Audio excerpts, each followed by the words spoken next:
Okay, hi, I'm Bill Moore again, the developer of the Trade to Win course, and once again, I'm here with Tom Basso, the very accomplished trader, money manager, etc., author, so many accomplishments. And in this section of our course, right, it's the clarity of thought section. As you guys know, we're going to be addressing both statistical thinking and trading psychology. So Tom happens to be a master of both of those, but I have a feeling that he's going to want to talk more on the trading psychology side today. But we'll find out. We'll see where this goes. So that's where we're at. And so Tom, tell me if again, let's start at the top. Let's say what would be where would you begin? But to give a beginning person who's learning to trade, where would you start with trading psychology? The first thing I would say about trading psychology is there's three things that you got to pull together as a trader, it seems to me. You got to have a buy-sell engine that allows you, it's your concept of how you're going to buy and sell. An engine, I call it an engine because it motivates you to buy or sell. It just like an engine moves the car, the engine moves the trader to buy or sell. Secondly, you got to figure out your bet size or your exposure to risk, to volatility, to whatever else that you want to measure. Margin can do it against all of those. And you have to size your position. So it's not, am I buying or selling? It's how much am I buying or selling? The third area, and that is the most important of all, is the trading psychology. Because without that, if you're all screwed up mentally, you can't do the other two. You'll screw it up totally. So let's start and ask ourselves what's important when you're trying to get to trading psychology. In my mind, one of the starting points is high self-esteem, comfortableness with who you are. You're not trying to be somebody different. The markets will find those kind of facades you throw up and pierce right through them. So don't try to be somebody you're not. Be comfortable with yourself, have high self-esteem, first thing. Second thing that's very, very helpful that I sort of happened to me during sort of high school and into college, and even more when I got out of college, is self-awareness, to the ability to be able to sort of watch the movie of Tom's life. So I'm going through and I'm doing trading. I'm not doing the trade as much as I'm watching Tom do the trade. That disassociation capability to step back and see the world around you and see you in it and doing certain things, but being able to not get so emotionally attached to everything that you're doing, 24 hours a day or 16 hours of waking day, to be able to just sort of watch yourself work instead of actual working. And that takes a lot of pressure off, because just like when you're watching a horror movie, you can choose to be horrified, or a comedy, you can choose to laugh. But if you were to choose to just watch the movie, you're all of a sudden a lot more unemotional because you're just looking at a movie. You happen to be in every scene. So that's kind of the next step. At what point in your, I don't know, I would say in your life, because that's more of a life thing, not just a trading thing, right? At what point in your life did you acquire that thought? The thought of this is you, but this is you, and you're watching this other you do life, right? Yeah, it started out with me trying to do a book report to a 12th grade class that I had lived with in this small village on the west side of Syracuse, New York. All my life, I knew these people. And I was trembling. I was afraid to get up there. I could hardly speak. And that night, I was replaying the tape of what that felt like and what it must have looked like. And I was just disgusted with myself. And one thing led to another, and I started deciding that I would try to do sort of a reboot or like a video review of my day each day, late at night, as I'm going to bed, and try to see what positive things happened that day, what negative things, what improvements could I make in my own capabilities. And one of the things that I decided is that this was very helpful. I was constantly getting better then because I was aware of some of the things I wasn't doing well, and I could work on them. When I got the most probably profound thing was when I had to call out defenses as a forward in a 2-on-2 matching zone defense in basketball.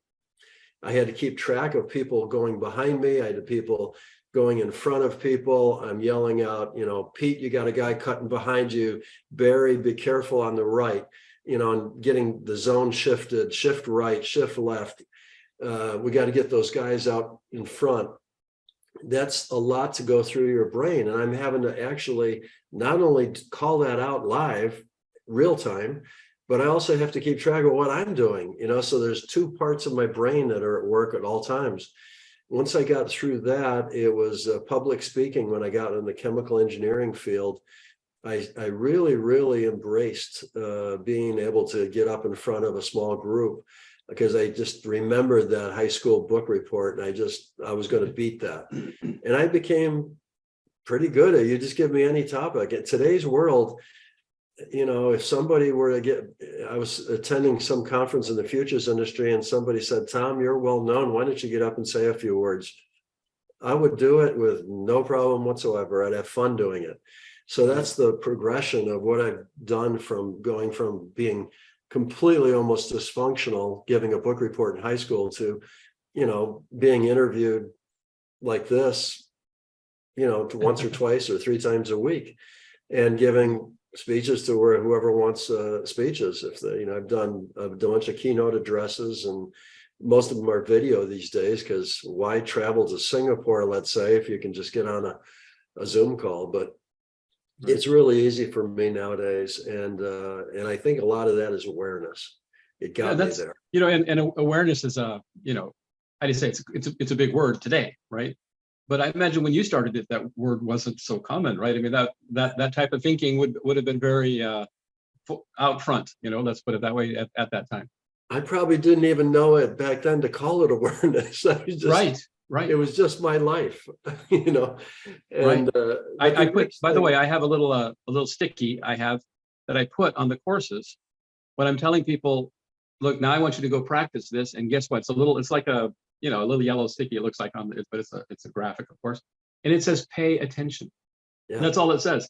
And my maxim has always been, and this is a life lesson, but we can use trading as a place to practice these things. If you live your life while paying attention, you're going to improve. You're going to get better at things, better at life, better at dealing with things, better at speaking in public, whatever, but all it does is takes awareness, right? And I always just use pay attention. Live your life. Let's tie this awareness to trading directly. I'll give you a couple examples. Say you've developed a great little strategy that this is what you've decided you're going to do. This is how you buy and sell. This is how you do your position sizing. These are the markets you're going to do it with. You've got your watch list and your setups and everything. You're ready to go. And you get in the middle of the trade, and the trade takes off. So you nailed it. I mean, you've got it properly sized, you executed it flawlessly, and boom, you're making money now. Well, you want to keep trading that strategy, and part of your strategy is an exit strategy, and you probably have that exit strategy, but this thing is making so much money so quickly, greed steps in maybe. And if you're not aware that you've all of a sudden shifted gear and become greedy, or you're getting excited about the trade making a lot of money, or any one of another number of emotions that might hit you, you then can't take the corrective action, which I call discipline. A lot of people say, you got to be a disciplined trader. Okay, that sounds really good. But without awareness and self-confidence, self-esteem, to be able to stand up, first of all, to how the markets are going to push your buttons, and number two, to be aware when you are starting to deviate in any manner from what the plan was. Right. How can you be disciplined? You don't know that you're not being disciplined until you become aware. And so that's the third thing, that once you get those first two in place, get the discipline, that makes discipline a lot easier. And then it's, a lot of the mental side for me is what I would call mental rehearsal. It is, It's thinking through, what would I do if the internet went down? What do I do if the power goes out? What do I do if my computer fails? What do I do if the broker goes down and everything else is open, but there's no broker anymore? And you think through scenarios like that, and you come up with possible ways of dealing with it that'll make sense. And maybe even you write them down in a disaster preparedness manual or something, like we did back in the days of Trendstat. My firm, before I retired, we would run disaster days. We would run the whole company from a disaster location, and I would just make up some funny story, serious, but kind of funny because it was fake, that the power all across Phoenix has gone down, and we've got to move to this house, and we're going to operate on battery power, and blah blah blah, and here's the situation, and okay, crew, go do it. And then we'd keep the Trendstat facility open and live to back up the disaster facility, so that we knew we could get everything to the brokers when we needed to. But it was a lot of fun doing those, highly educational. And I bought, lunch for everybody, and we all had a kind of a joked around about it. But man, we come out of those things with pages and pages of, we need to add this, we need to do that.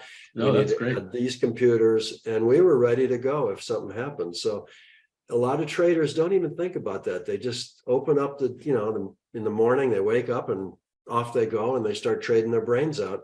And then, they get the call from school, Johnny is sick and he's in the nurse's office. Could somebody come pick him up? And you, the trader, are elected for that job. Or what do you do now? You're in the middle of a trade. Have you prepared for that? Do you know what you're going to do? To me, it's mental rehearsal and trying to figure out these things ahead of time. And what you do by figuring it out ahead of time is you've already in your mind rehearsed what you're going to do. So therefore, you're not stressed out over it. You just execute. You just say, okay, exactly. I close down that trade. I get my keys. I go to pick up Johnny. Effectively, it's taken trade planning to a new level, right? I mean, your trade plan, involved when you were going to get in, what your targets were, where you're going to get out. But now you've expanded that trade plan to include contingencies that, could happen, right? I mean, I've included life. Life is happening while you're trading. Life is going on. You're going to have intrusions from life, and you got to have that as part of your plan for your trading. And that's another thing. You think about some people, they want to day trade. There seems to be this allure of making big money, making a lot of trades. And I think it's like the movie image of a trader. I trade once a day. I go play golf. I work out. I make dinner sometimes. I got a life. So what I'm trying to do is design what I'm doing in trading to meet what I feel I would like my life to look like. Don't try to design your life around your trading. Design your trading around your life. Yeah. Makes it a lot easier. Yeah. Yeah. Again, I think, since we've got a room full of beginners, I think what they need to understand out of that picture is that if you're a day trader, how much are you getting paid? How much is your time worth, right? Perhaps time is our most valuable commodity, and it's not even a fair measure to measure time against money, right? So if you can set your trading up in such a way that, like you said, you give it attention once a day, you're not committed to it all during the market hours, then you're so much better off, because you still have your time, right? Your time is still in your pocket at that point, right? So you only get so much of it. Yeah. I have one more question for you, though. Go ahead. You came up with, no, you didn't come up with, somebody else came up with a moniker for you with Mr. Serenity. And I think that's wonderful. And you appear to still be that Mr. Serenity when I talk to you. But I have a question, though, because I was around a lot of professional traders. I mean, in the work I did inside of these big investment companies, big insurance companies, big banks, I was around those traders. And I was fascinated by them. Don't get me wrong. There's a certain mentality. There's a certain energy amongst that group, but they're not always the most pleasant people. And I would say certainly Mr. Serenity is not a word I would have used for most of them. Okay, how did you manage to be extremely successful in this world of finance I'm talking about, and yet not catch any of that disease that these people seem to have caught? I think some of it came, Bill, from just avoiding the typical way that a lot of traders come to the industry by way of Wall Street, brokerage firms, floor traders, screen traders, hedging guys that run trading desks. A lot of those folks start with no knowledge of what they're doing, and then somebody tutors them into what they're supposed to do, and they don't talk about all these things like being peaceful and being relaxed and being aware. And they just say, when corn hits this price, we are always trying to buy as much as we can or whatever, and the stress is high. It's an environment where there's lots of noise and screens, and everybody's telling everybody else sort of old traders' tales about when this happened and that happened. And it's almost like they try to make it stressful.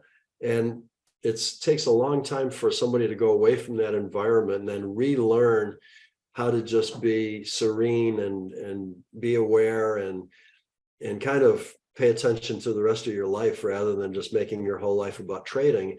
A lot of those traders on those desks, the stressful ones, they burn out. I mean, you look at a real critical list of all the Market Wizard book, New Market Wizard, Hedge Fund Wizards, go down the list and see how many of them are still around, how many blew up. There's a lot of stress that's being portrayed in a lot of books and movies that give you the stereotypical trader. That doesn't need to be how you trade. That's one way. It's not necessarily the best long-term way, in my opinion.